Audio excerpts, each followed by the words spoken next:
The following program is suitable for all age groups.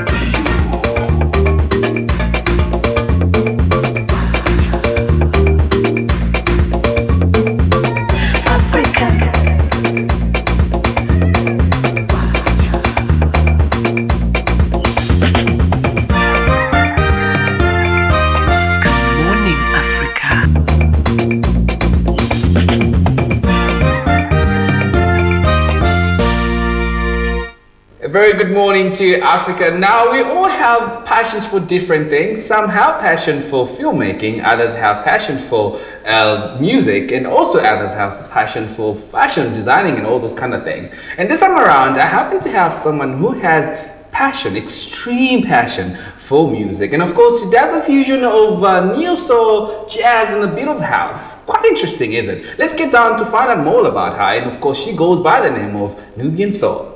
Hello, my lady. How are you? I'm good, and you? Looking all pretty and all good? Thank you. I can see the African element in you because hair is still natural. Oh yeah, I keep it 100% natural. I really do. I'm up for natural. I love that. Now, tell me more about you. Yeah. How best would you describe Nubia Soul?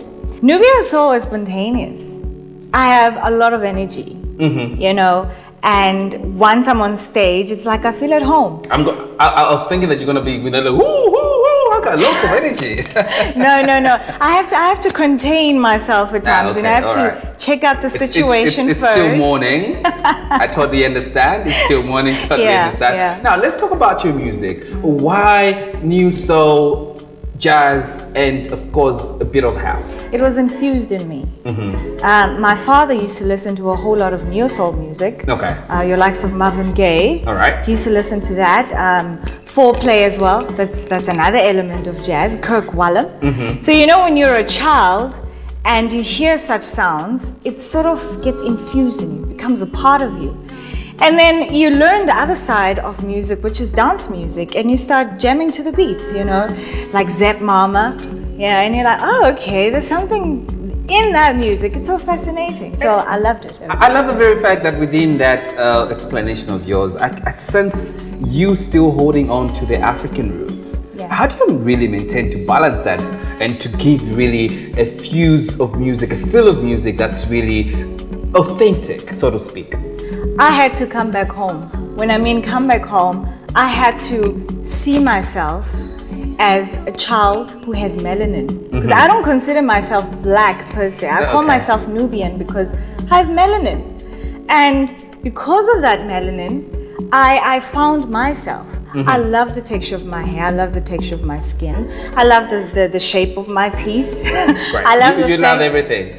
I love everything about I'm Africa. also loving everything. So yeah, we're actually having the same energy. Exactly. So I translate that into my music so that I can let people notice that, hey, it's okay. It's okay to have melanin. Great stuff. It's okay to have kinky hair. Love it. You know, live with it. You should embrace everything. That's all of This is you. You won't go anywhere, you know. That's a very good message. Yeah. And of course, we'll talk more about your music. Tell me more about your life when you were growing up. What memories do you have? I know you talked about your father bringing in all these music elements. So what else do you really take from the time that you were growing up? My father was the gentle person. My mom was the tough love kind of woman. Okay. And she's my like, auntie, you don't do that. Exactly.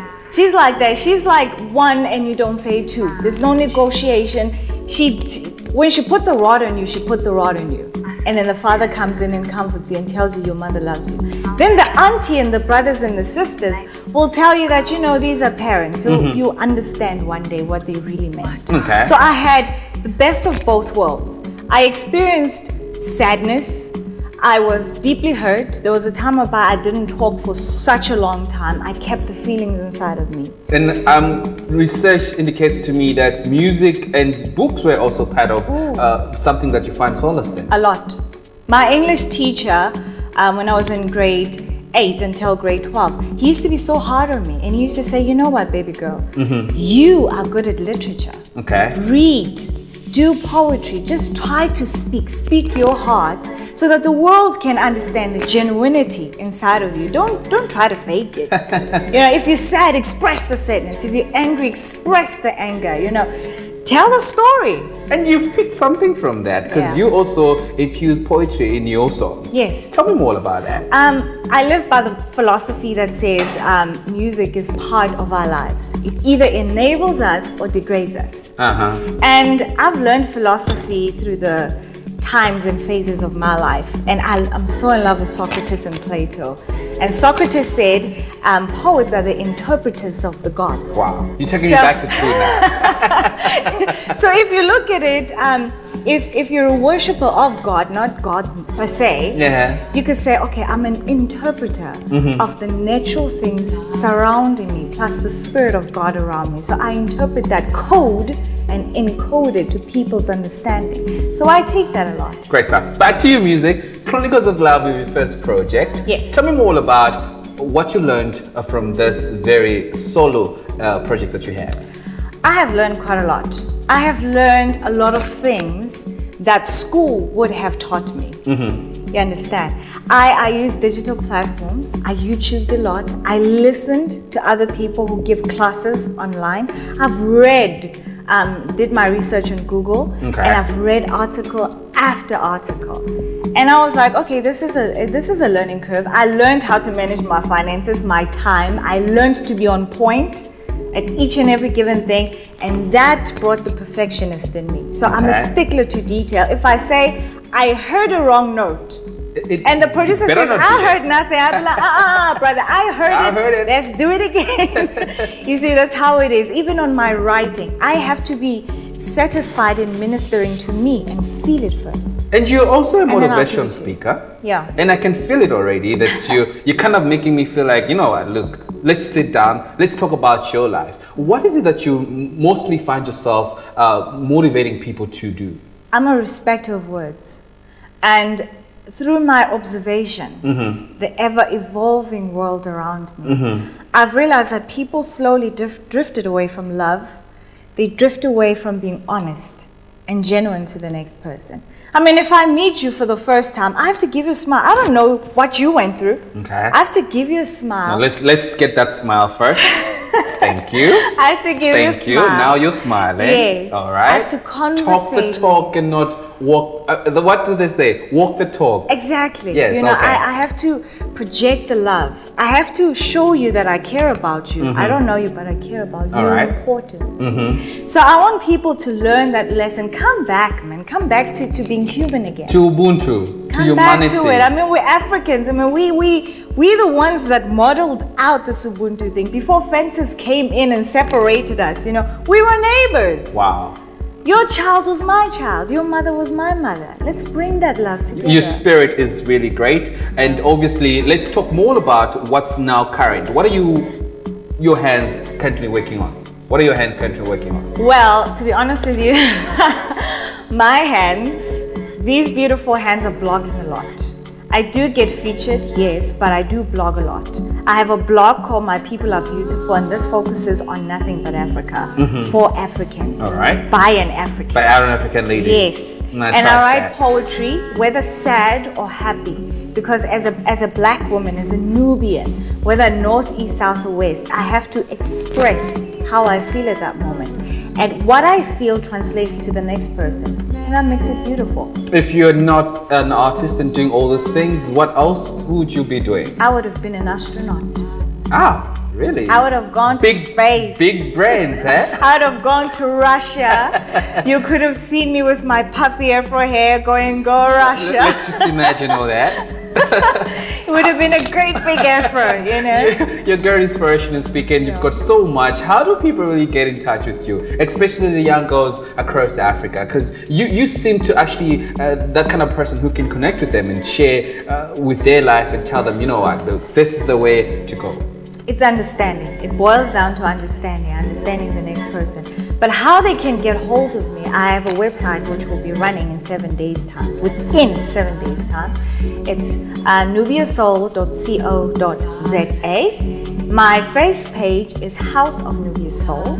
My Google Plus is Nubia Soul, the Soul Crafter.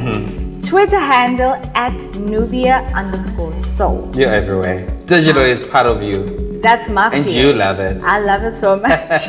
Beautiful. Thanks for stopping by. It's a pleasure. And keep looking Nubian. Oh, I'll certainly And represent. beautiful. Thank you.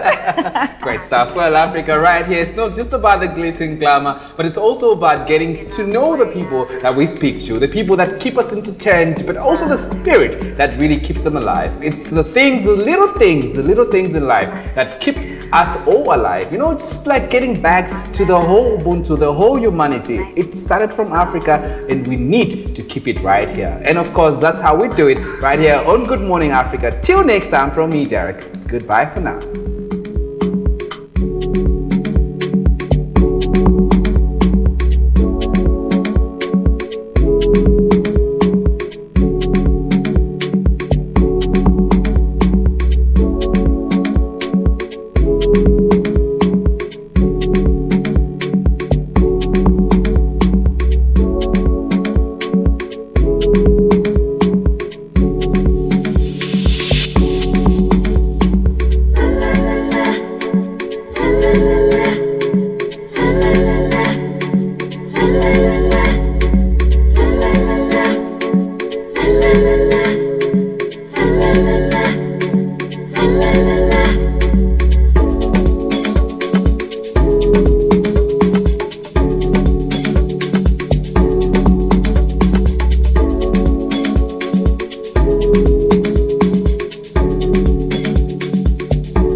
This is the album Love Chronicles by Nubia Soul, available on iTunes, Amazon, and OVI. For the latest updates and more, go to House of Nubia Soul, Twitter handle @Nubia_Soul, and Google Plus Nubia Soul, the Soul Crafter. Also, download the Nubia Soul app at App Store and Google Play for news updates and more. Morto bella.